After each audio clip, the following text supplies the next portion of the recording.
These are UFC fighters. How do you think? What they have in common? They are poor. I have analyzed so many fighters, and here's why rich people can't be UFC fighters. The physical and mental demands of UFC.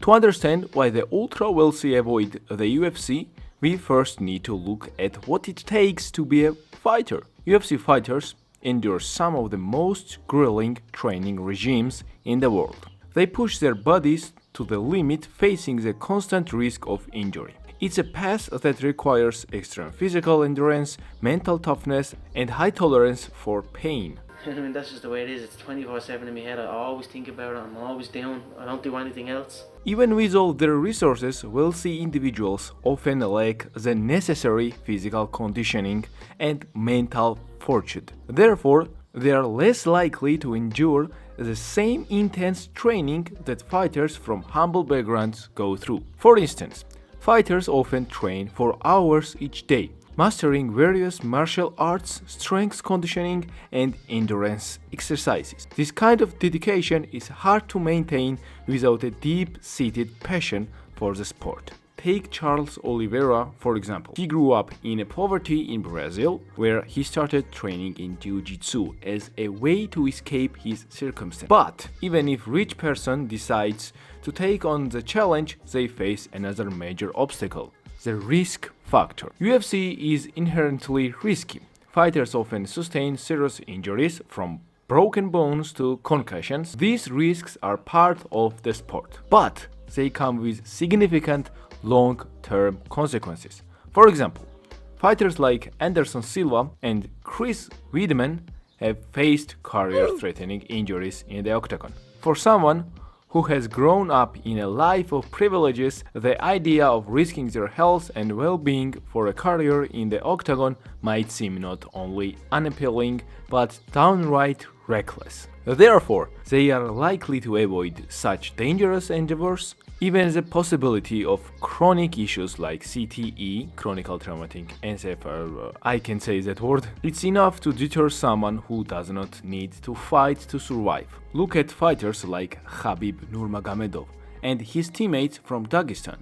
They grew up in a rugged environment where wrestling and martial arts were part of daily life. Their upbringing toughened them up both physically and mentally for the challenges of the UFC. But even if they were willing to accept the physical risks, there are still deeper psychological challenges to overcome, which leads us to the hunger and drive needed to succeed in the UFC. Hunger and drive. Many UFC fighters come from humble beginnings. They often fight to escape poverty, to prove themselves, or to provide for their families. This hunger and drive are what push them through the toughest moments in their careers. But for someone born into wealth, this kind of hunger is usually absent. Therefore, the motivation that drive UFC fighters are often rooted in their struggles and hardships, experiences that many wealthy individuals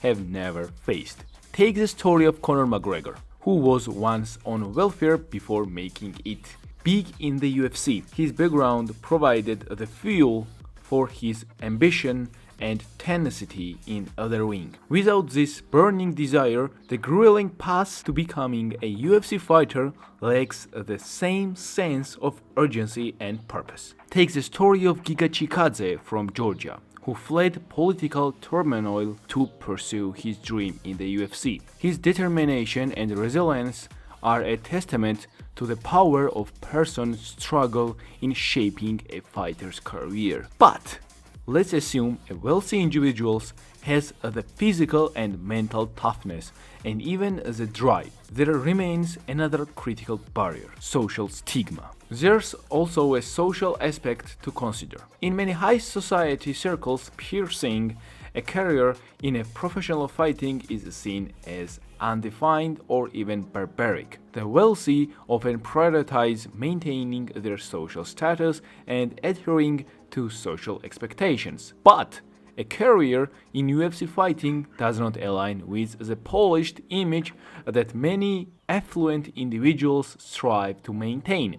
Therefore, they face significant social pressure to conform to more acceptable career paths. For example, careers in the finance, law, or the arts are more socially acceptable and prestigious in these circles. The social stigma can be a significant barrier, discouraging the wealthy from even considering a path in professional fighting.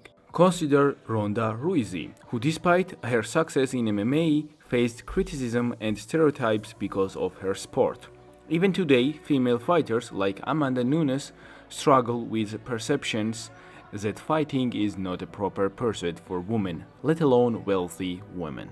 But even if they are willing to challenge societal norms, there's still a financial aspect to consider. Financial equation.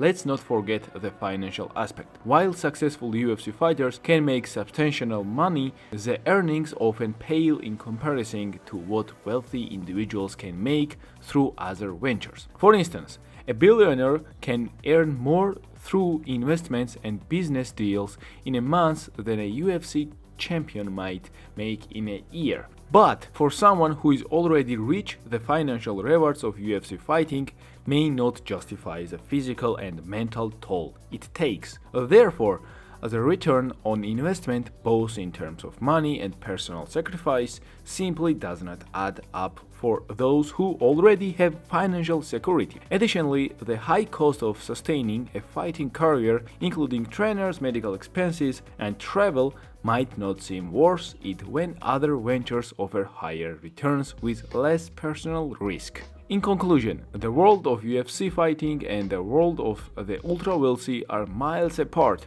The physical demands are risk factors, the needs for a deep-seated drive. The social stigma and the financial equations all contribute to why rich people can't or won't become UFC fighters. It's a path that requires more than just money. It demands a level of commitment and sacrifice that few from a life of privilege are willing to make. So, the next time you watch the UFC fight, remember the blood, sweat, and tears that go into every punch, every kick, and every submission hold.